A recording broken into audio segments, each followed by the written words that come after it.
سوال ہے، کیا فرماتے ہیں علماء دین اس مسئلہ کے بارے میں کہ جب جمعے کا خطبہ امام دے رہا ہو تو کیا اس وقت وہ سنتیں پڑھ سکتا ہے؟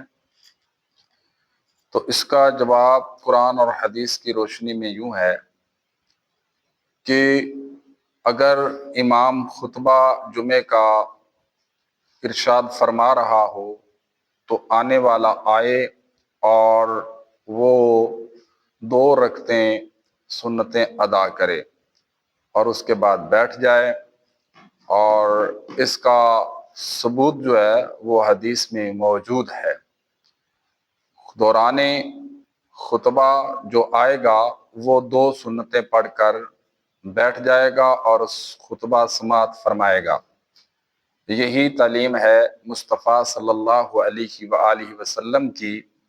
آپ احادیث کی کتابوں کو خود ملاحظہ فرما سکتے ہیں۔